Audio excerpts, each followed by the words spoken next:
Eric Darling here with Darling Data, doing my Darling Data damnedest to keep you educated and entertained about SQL Server. All right, that was pretty good.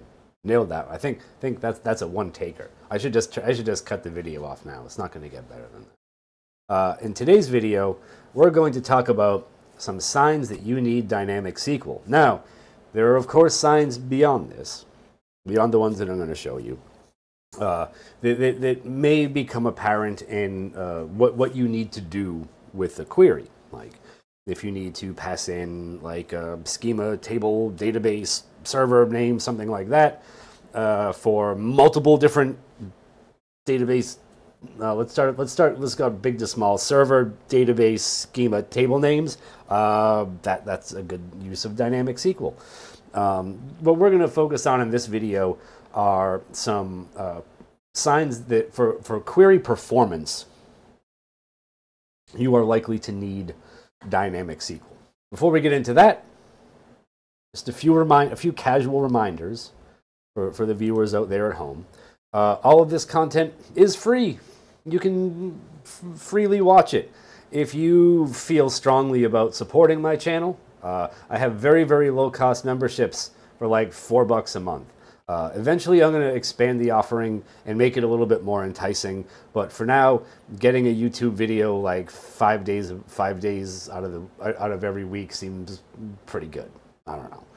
We'll see what comes up in the future. If you are unable to participate in a monetary exchange for whatever reason, maybe you drank it all. I don't know. I don't know what goes on in your life. I don't know. Maybe you just bought a cool new car or something. I don't know. Maybe the price of gas is killing you. I don't know. But I promise you, I will never cost $4 a gallon. If you're unable to participate for whatever reason, other ways to make me feel all warm and fuzzy and fluffy inside are to like, comment, and subscribe. Wonderful things that you can do for free to make me feel good.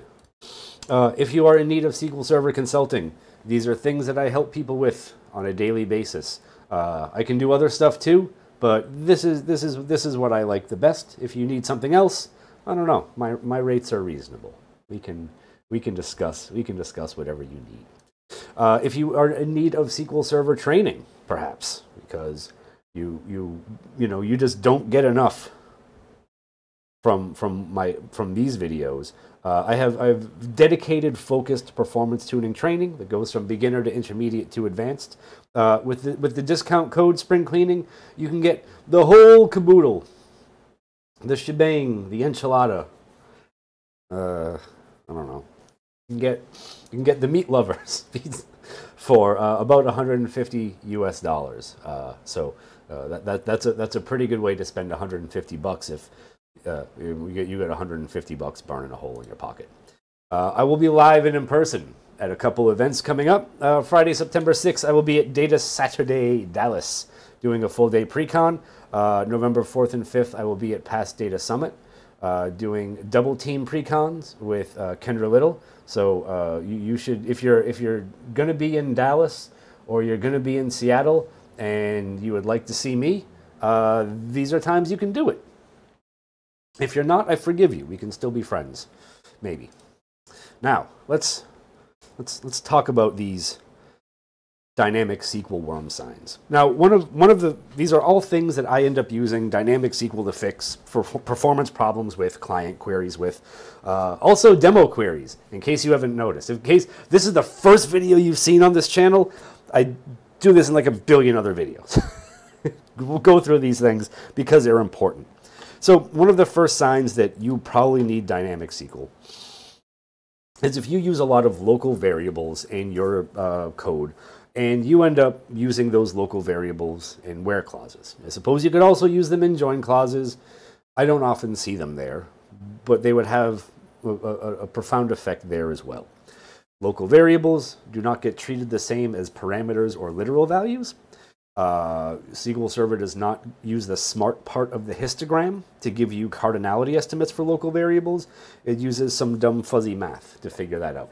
So one very good sign that you need to, if you have a query that's slow and you're using a local variable, the first thing to do to figure out if you're having a problem there is put a recompile hint on it. If it's still slow, if you still get crappy plans from it, you have another problem. If the recompile hint fixes it, then you should invest in some dynamic SQL to get better cardinality estimates to have a properly performing query. Another very, very big sign that you might need dynamic SQL, or that you probably need dynamic SQL, or you need to hire me as a consultant to figure it out, is if you have if logic that executes important queries based on the outcome of some parameter value. Unfortunately for you, not for me, for you, when SQL Server compiles query plans for some batch, whether that batch is some queries like this or in a stored procedure, it compiles execution plans for all the queries, regardless of whether they will actually execute for that compilation or not. So you get cardinality estimation for that compilation, which might not make a whole lot of sense if you follow the if branch up there the first time and the if branch down there the second time, because the if branch down there is probably not going to get anything very good. Right? So this is another great sign that you might need dynamic SQL, because if you change these raw SQL queries to dynamic SQL, they will only compile plans when they execute, not when they don't execute. So you can get much more reliable query performance if you use dynamic SQL here instead of just running whatever select. Another great sign that you need dynamic SQL is if you do stuff like this.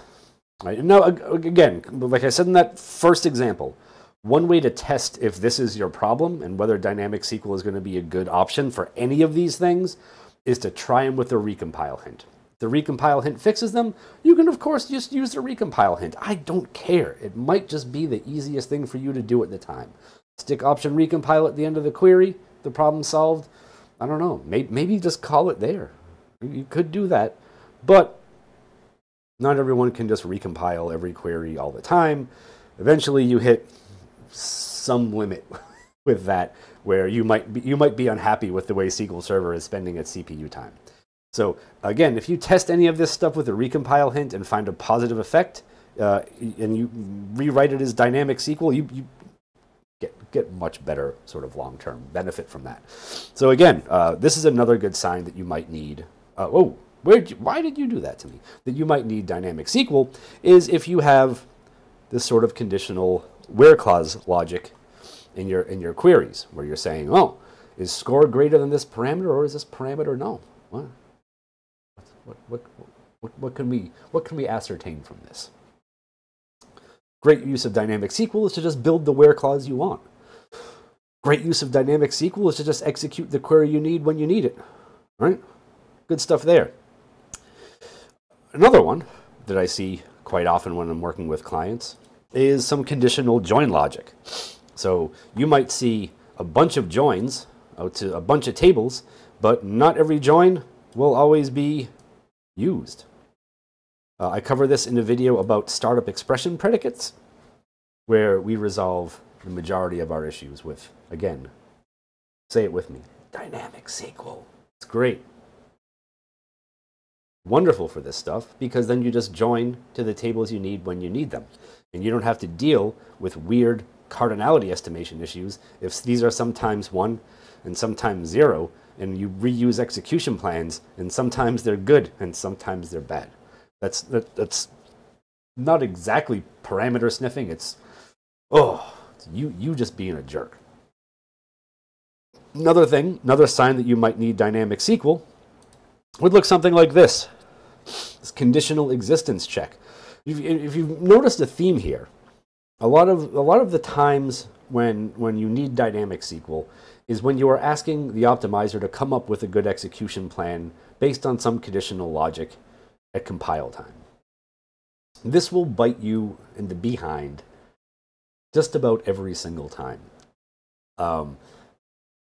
This sort of decision-making stuff does not make for a happy optimizer. I'm going to repeat something that I've said in a lot of videos.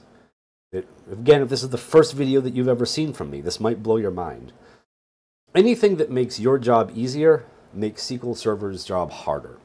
So doing cute little things like this and some of the other conditional stuff and the local variable thing, it's a really nice shortcut for writing a query, but it's just not going to perform well over time. The bigger your data gets, the worse these problems get.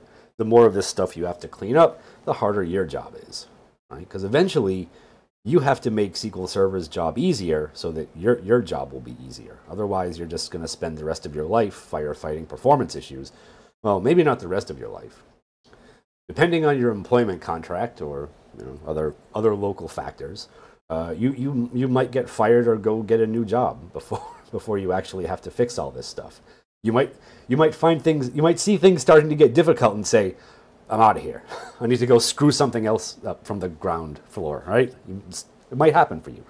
But this is another case where, you would want to write dynamic SQL to just tack this where exists clause on if check post is something that you want to do for the query. If check post is not something you want to do for the query, you don't need to put this anywhere near your query. It's ridiculous. Who would do such a thing? Now, we've talked about some of the most common signs that I see in client queries where dynamic SQL is a great way to fix a performance problem. Again, if you apply an option recompile hint to a query suffering from any sort of conditional logic or from any sort of local variable weirdness, and your query suddenly speeds up, it's probably a pretty good sign that you need to buckle down and rewrite some of that beautiful SSMS red text that builds strings dynamically and executes them based on precisely what the requirements of the query are, and not just any old thing. We don't really know. We're got to be flexible. Got to make sure everyone can do everything all at once. Well, that's not really good for your query plans, and that's not really good for your SQL Server performance. If you're doing any of this stuff currently in your queries, test with the option recompile hint. If that helps, rewrite that as nice parameterized dynamic SQL. If you don't know how to do that, you can hire me to do it. I love dynamic SQL. It's one of my favorite things in the world. Someday I will have a yacht named Dynamic SQL. It would be cool if I could get a private jet named Dynamic SQL, but I sort of realized the limitations there. Maybe I'll have a private jet named Entity Framework. That seems more feasible to me. So I'll have a yacht named Dynamic SQL and a private jet named Entity Framework, and I still won't be able to retire. Someone's got to keep putting gas in those things, right? Anyway, thank you for watching. I hope you enjoyed yourselves. I hope you learned something. I hope that you too will learn to acknowledge the greatness, the grandiosity, the grandeur of dynamic SQL when it's properly applied, constructed, and used in SQL Server. I've had great luck with using it over the course of my career. One thing that people always ask about is, well, if I use dynamic SQL, will SQL Server reuse the query plans? Yes, when it should. Using SP execute SQL for dynamic SQL gets you just about equivalent plan reuse as if you write a store procedure. Right? Store procedures reuse execution plans. So does dynamic SQL when used with SP execute SQL. If you just use exec some SQL thing, maybe probably not. But SP execute SQL, K-bed.